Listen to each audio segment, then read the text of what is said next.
Professor Sarah Chen stood at the podium of Lecture Hall 7, her hands moving through holographic displays as she explained the principles of quantum field manipulation to her class of 73 students. The audience was a mixture of species from across the Galactic Coalition, their various forms of attention fixed on her presentation. Crystalline Vexithari shimmered in their seats, their surfaces reflecting the blue light of the holograms. Tall, mantis-like Krell sat with their forearms folded in concentration. Even 3 methane-breathing Solvorians watched from their sealed observation booth at the back. The human professor had been teaching at the Interstellar Institute of Advanced Sciences for 2 years now, ever since Earth had joined the Coalition. Her reputation had grown quickly, not just for her knowledge of theoretical physics, but for something the other species found both fascinating and bewildering about human teaching methods. Today's lecture was on the interaction between gravitational waves and quantum particles, a complex topic that required careful explanation. Sarah was midway through demonstrating a particularly difficult equation when a small sound came from the back of the lecture hall. A chittering noise, high-pitched and curious. Several students turned their heads, necks, or sensory stalks toward the source. Sarah noticed the movement in her peripheral vision but continued speaking, her voice steady as she manipulated the holographic formulas floating before her. The chittering grew closer. Tiny clicking sounds echoed against the polished floor as something small moved between the rows of seats. More students turned to look, some with what appeared to be concern on their alien features. A Krell named Thixnal actually stood up from his seat, his antenna twitching in agitation. "Professor Chen," he said in his translated voice, his tone formal and urgent. "There is a protocol breach. A juvenile is unsupervised in the learning space." Sarah glanced toward the movement. A small figure was indeed making its way down the center aisle. It was a Vexithari cub, no more than 3 solar cycles old by human standards. The little creature looked like a smaller, less stable version of the adult crystalline beings, its surface still showing rainbow patterns instead of the solid colors of maturity. It moved on 6 stubby legs, its curiosity clearly driving it forward toward the bright holographic displays at the front of the room. "I see it," Sarah said calmly, still working on the equation. "As I was saying, the wave function collapses when observation occurs, but the gravitational component remains entangled with space-time itself." The class stared at her. Several students' translator devices chirped with confused static. The little Vexithari cub continued its journey forward, undeterred by the attention it was receiving. It seemed fascinated by the moving lights and colors of Sarah's presentation. A female Vexithari in the 3rd row, her crystalline form flushing with what could only be described as embarrassment, started to rise. "Professor, I apologize. My offspring escaped from the care center. I will remove her immediately and accept whatever disciplinary measures are appropriate."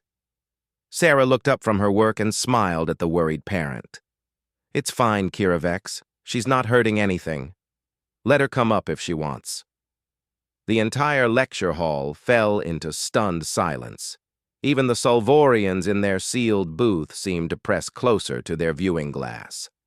The concept of allowing a juvenile to interrupt an advanced academic lecture was so foreign to their cultures that several students' translation devices simply gave up and displayed error symbols. The little cub reached the front of the room and, with determination that Sarah found endearing, began climbing up the side of the raised podium. Her tiny crystalline legs scrabbled for purchase on the smooth surface. Sarah watched her struggle for a moment, then reached down with one hand and gently lifted the cub up onto the podium surface beside her holographic controls. The cub made a pleased, thrumming sound and immediately became fixated on the floating equations, reaching out with one small appendage to try to touch them. The holographic light passed through her crystal form, creating little rainbow refractions that danced across the podium. Sarah, with her left hand, continued manipulating the equations, explaining how gravitational lensing affected quantum observations. With her right hand, she gently scratched behind what might have been the cub's ear, or at least a sensory node on the side of her crystalline head. The little Vexathari made a contented humming sound and settled down on the podium, still watching the pretty lights, but no longer trying to touch them. Now, if we apply this principle to a black hole's event horizon, Sarah continued, her voice unchanged from her professional lecture tone, we can see that the information paradox isn't actually a paradox at all. The data is preserved in the quantum entanglement between particles that crossed the horizon and those that didn't. She kept scratching the cub's head at regular intervals, an absent-minded gesture that seemed entirely natural to her. The little creature's crystalline surface began to glow with a soft, peaceful light, a sign of contentment in Vexathari young. The adult students remained frozen in various states of shock. Thicksnall, the Krell who had first noticed the cub, slowly lowered himself back into his seat, his 4 eyes blinking in sequence as he tried to process what he was witnessing. Kiravex, the cub's mother, remained half-standing, her crystalline form flickering between 7 different colors as her emotions cycled through confusion, gratitude, embarrassment, and wonder. Sarah pulled up a new set of equations, still using only her left hand. Her right hand continued its gentle attention to the cub, who had now curled up into a small ball of softly glowing crystal, apparently napping in the warmth of the holographic projectors. Can anyone tell me what happens to the wave function in this scenario? Sarah asked the class, as if having a sleeping alien infant on her podium was the most normal thing in the world. Nobody answered. They were all still staring. Sarah raised an eyebrow. Come on, we covered this last week. Jaxel, you had a good understanding of this concept. What's your answer? The addressed student, a tentacled being from a water world, finally seemed to shake off his stupor. His translator device produced a hesitant response. The wave function would collapse into multiple states simultaneously, depending on the observer's frame of reference? Exactly right, Sarah said with approval. She used her free hand to expand the equation, showing the mathematics that supported Jaxel's answer. The sleeping cub shifted slightly at the movement, but didn't wake. Sarah's hand automatically adjusted, supporting the small creature to keep her comfortable while continuing the demonstration. Slowly, the class began to engage again. Students started raising appendages, stalks, and tentacles to ask questions. Sarah answered each one with her usual thoroughness, never once seeming bothered by the presence of the sleeping cub beside her notes. She moved around the podium carefully, making sure not to disturb the little one, and when she needed to gesture with both hands, she did so over the cub rather than moving her away. About 20 minutes before the end of the lecture, the cub woke up. She stretched her tiny legs, yawned in a way that made her entire crystalline body shimmer, and looked up at Sarah with what could only be described as affection. Then, apparently satisfied with her nap, she began the careful process of climbing back down from the podium. Sarah paused her explanation to help the cub down safely, setting her on the floor. The little Vexathari gave a happy chirp and scampered back up the aisle toward her mother, who scooped her up with a crystalline appendage, still glowing with multiple emotional colors. Where were we? Sarah asked, turning back to her display as if nothing unusual had happened. Right, the relationship between quantum decoherence and gravitational time dilation. The lecture continued for another 18 minutes. Sarah concluded with a summary of the key points and assigned reading for the next session. As the students began to file out, several of them approached Kiravex, who still held her offspring close. One student, a Krell named Vixmore, spoke to the worried mother. In my culture, such a disruption would result in formal censure. The educator would have been required to stop all instruction and call security. The juvenile would have been removed and you would have faced academic probation.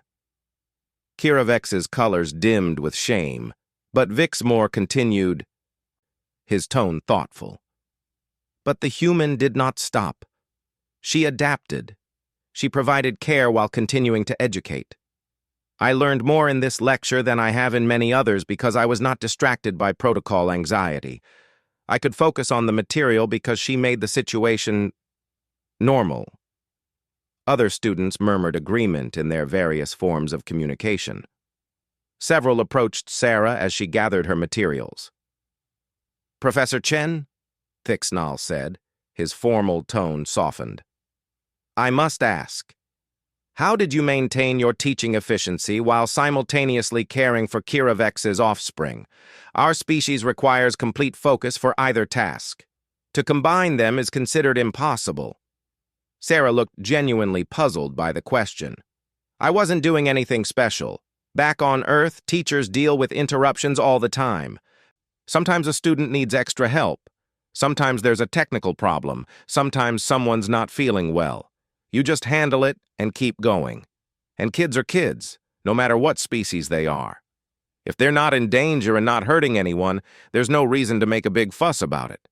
Making her feel welcome seemed kinder than making her feel like she'd done something wrong.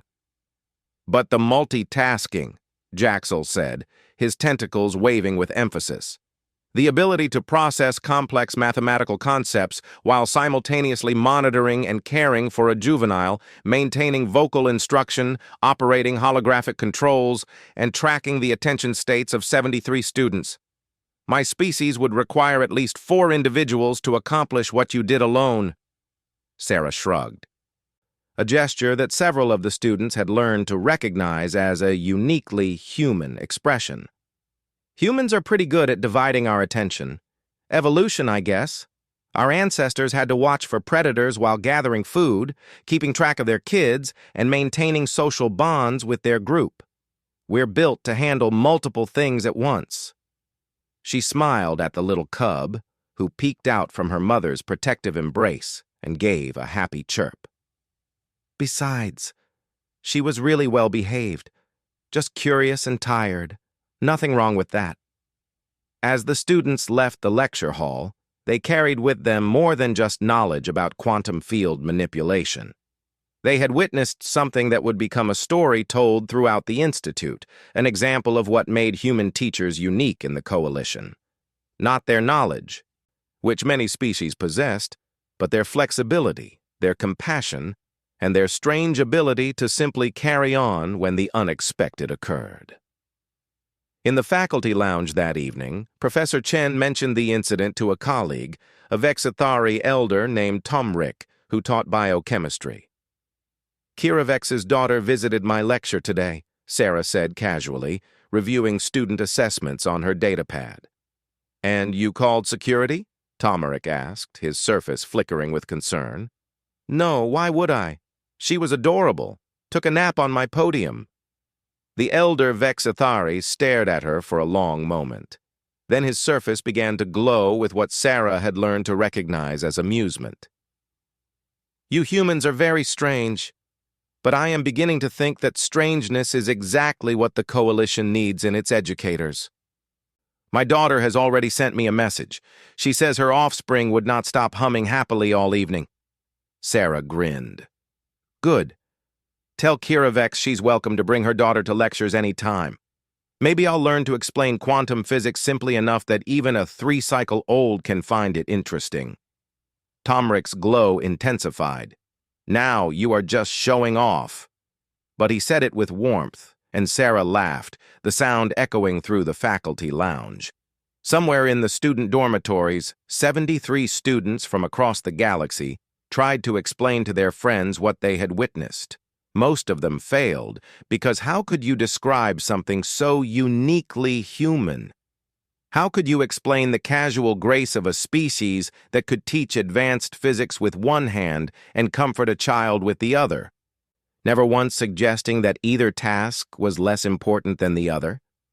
On Earth, humans would have simply called it a normal Tuesday, but in the Galactic Coalition, it became a story about why humanity's greatest strength wasn't their technology or their science.